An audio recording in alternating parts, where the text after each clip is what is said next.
Howdy, hotshots. Beaming to you from not a financial advisor land with not financial advice. It's Kevin with Earth 2 Mastery, and it's time to flip a coin. All right, guys, so grab your Easter egg because we're on the hunt for some companies that may have messed up the same way we see VeVe mistakes. But it's not that bad. All right, so first things first, if you do want to purchase some Ecomi, the best way that I've found to do it is on BitForex, and I've got my discount code in the link down below. You can get 30% off your trading fees by using that link, so I appreciate it if you do. Also, I purchased coins on a student coin ICO that's like 15% off of what it's supposed to be worth on Uniswap right now.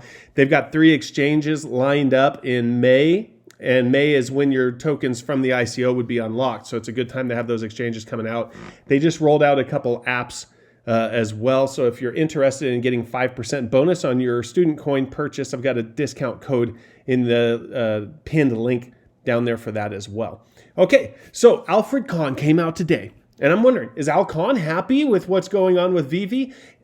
This guy knows what he's doing. This guy's been involved in a lot of big projects.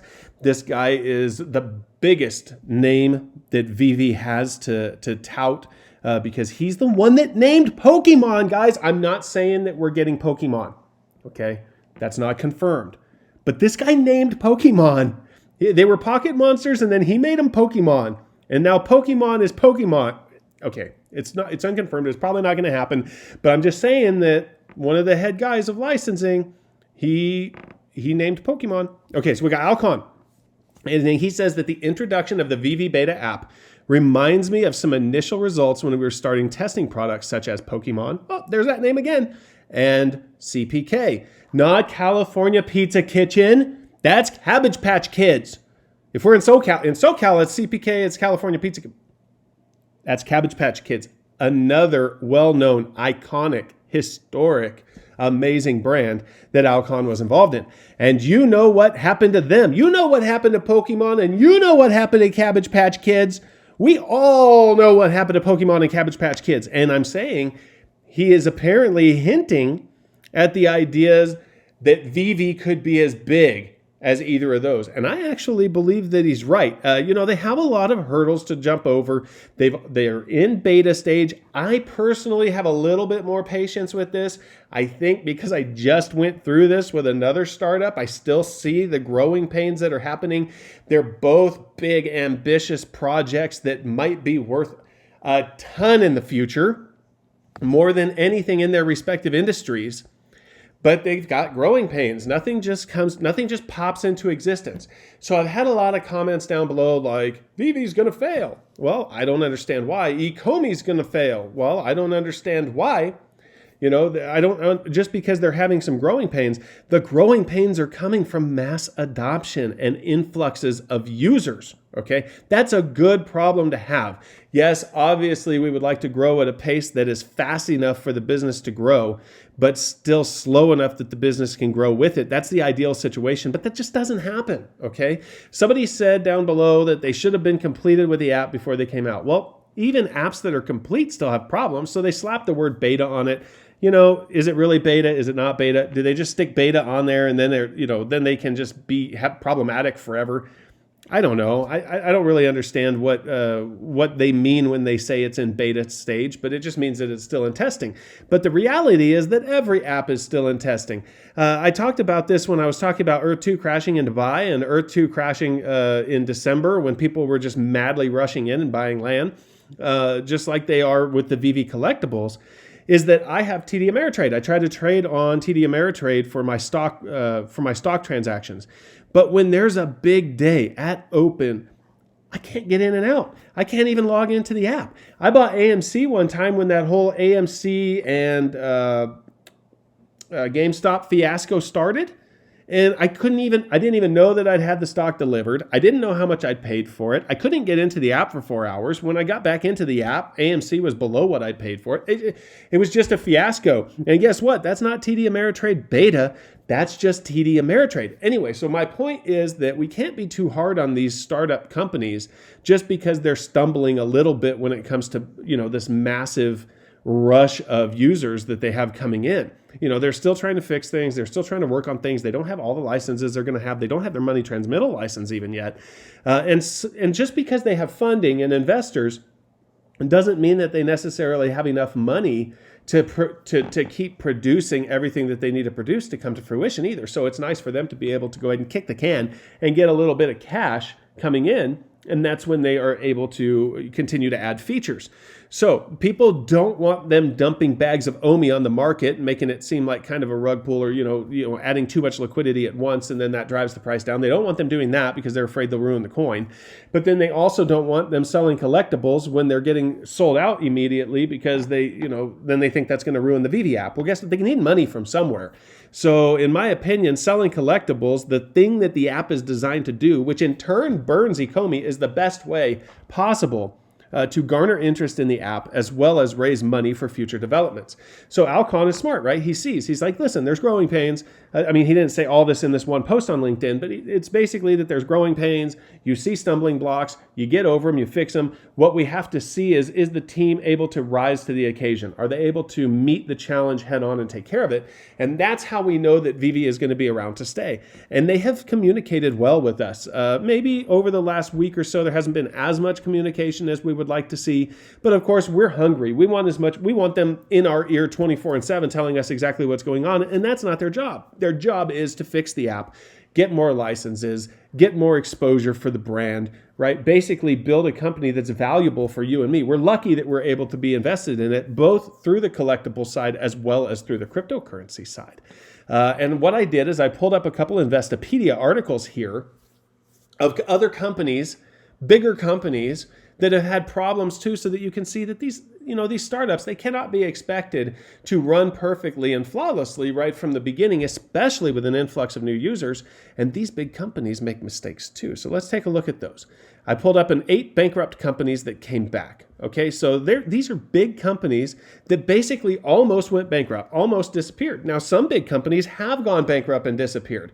So just the fact that a big company with basically unlimited resources can get themselves in a position where they go bankrupt, even with all of the advisors and all of the input and lawyers and programmers and everybody that they have, they can still drive themselves to bankruptcy. So clearly VeVe, Earth2, whatever we're invested in, that could happen to them as well, right? Nothing is without risk. In fact, startups are riskier than just about anything else, but they also have the greatest potential for return. And that's why we're interested in them, right? They're trendsetters. They're revolutionary. They break industries. And so that's what we're interested in. But big companies make mistakes too. So we've got Apple. It says that, Apple, one of the biggest companies in the world right now, right? It says that they never actually filed for bankruptcy, but they were on the verge of going bust in 1997. And at the last minute, ARC rival Microsoft swooped in with a $150 million investment and saved the company. So Apple wouldn't even be here without an investment from Microsoft. What do you think about that?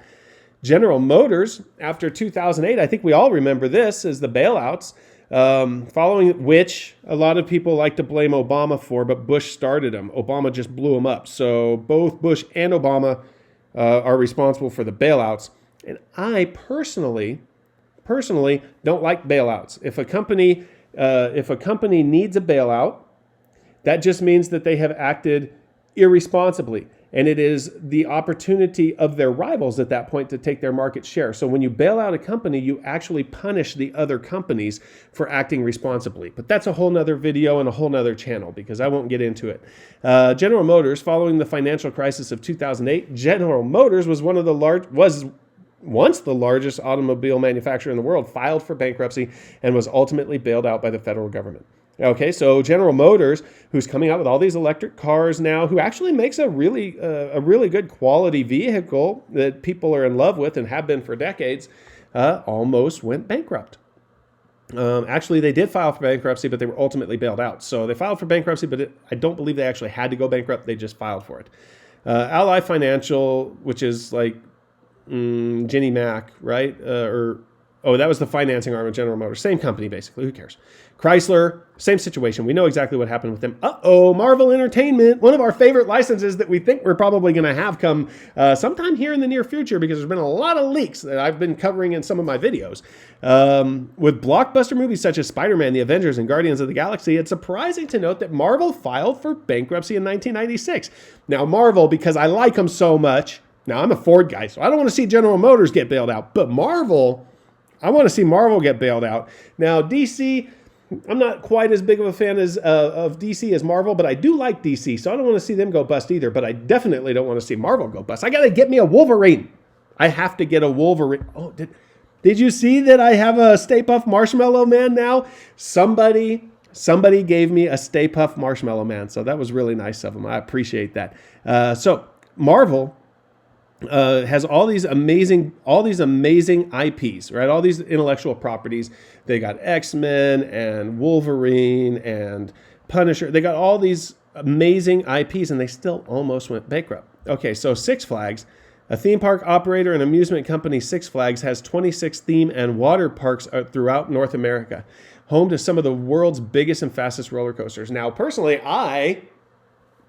in California, go to Magic Mountain. Okay, we've been to Magic Mountain several times. That is the Six Flags park here in California, and they almost went bankrupt. I can't even imagine Magic Mountain going away. They have probably gotten bought out by somebody else, bought out by a competitor or something. Who knows? Maybe Knott's Berry Farm would have bought them, or who even knows? But the point is that Six Flags, even with their cool rides, and they're Warner Brothers. I think that they have Warner Brothers licenses, so they sell a lot of Warner Brothers stuff at Magic Mountain. I don't know about the other Six Flags parks. Here's Texaco. Texaco, now part of Chevron, once dominated the oil industry. In 1984, Texaco agreed to buy Getty Oil, setting off a 3-year legal drama that would end with Texaco owing billions to rival Pennzoil. Okay? So it filed for Chapter 11 bankruptcy protection and emerged from bankruptcy in December 1987 when Pennzoil agreed to accept a $3 billion settlement. They are an oil company that's like printing money. They could print money. They still almost went away. Sparrow, I don't know if you guys know about Sparrow. Sparrow's in the food courts there in the malls. You could go get yourself a slice of pizza. It looks like they almost went bankrupt a couple times. Maybe malls aren't the best place to do business while they're dying. All the malls are dying. Now, here in California, we have open air malls that seem to be doing really well. We got one called Victoria Gardens that we can go to here just about half an hour down the road. And it's a pretty nice mall. Now, then there's Ontario Mills, which is just like full of degenerates and kind of trashy. And it's kind of dying, just kind of goes by the wayside. I live in the high desert in the Victor Valley Mall. I mean, the only good thing there is like Red Robin. Red Robin, and they got bottomless fries. So Red Robin's pretty good. And they give me a free burger on my birthday. So I like Red Robin. Okay, so then I wanted to look at a few products that failed. Because these are companies that are relatively good, profitable, big, smart companies, and they still come out with some failed products. So this is another issue. We've got New Coke. New Coke is often cited as the ultimate example of one of the most notorious products. Do you guys remember Crystal Pepsi? I think there was Crystal Coke too. And Crystal Meth. I think there's one. No. Oh, look, Crystal Pepsi is next. I wonder if Crystal Meth is. No, I don't think it is. That's not a failed product. That product's actually really successful, unfortunately, because it does not do good for people. Okay, so Crystal Pepsi was introduced as the clear cola in the early 1990s. Now, it didn't have the normal cola flavor. If it tasted just like Pepsi, actually, I prefer Coke. I prefer the Coke flavor. So if I could get Coca-Cola that was clear, that would be better for me because I don't even want the food coloring in my product. But anyway, in the 1990s, Crystal Pepsi didn't really make it. I remember they had it. I bought it from a couple soda machines. Remember soda machines? We don't have very many of those around anymore. Arch Deluxe. McDonald's launched this new burger at an estimated cost of at least $150 million for the massive ad campaign in 1996. And they sold it as a more sophisticated option for consumers hoping to appeal to adults. It turned out the sophisticated adult fare was not necessarily a surefire hit with the fast food crowd. Okay, I don't remember the Arch Deluxe, so I don't really care about it. That's actually about 2 years before I worked at McDonald's because I did a stint working for McDonald's when I was a teenager in 1998. But I don't remember the Arch Deluxe. We had tie-dye t-shirts that said Big Mac is back. And then it had Mac the Moon, or Mac the Night. Mac the Night is what he was calling himself. The guy with the big moon head, Mac the Night. And he was on my t-shirt. Bengay aspirin, who cares? That sounds boring. The Zune. Microsoft first introduced this portable media player in 2006 with several new generations of the device to follow. But basically, I think the Apple iPod kicked its butt. Okay, so I'm probably running on a little bit long here because I kept adding my own commentary.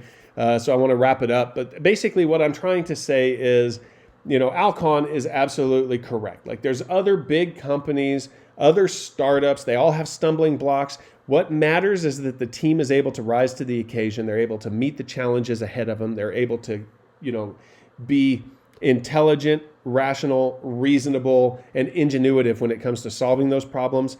And I think VeVe has a bright future. They've been very good at marketing so far. Now, some people have, like I said, thought that they should be conversing with us a little bit more over the last week. But I disagree. I think that they've done a good job keeping us apprised of the situation. I think they've done a good job marketing. I think they've got a lot of new licenses to reveal, probably new partnerships to reveal, and a lot of extra capabilities in the app and staking benefits and everything to reveal. So I'm long VeVe. I'm long OMI. Gag and I are hodling. So why don't you get to sub it.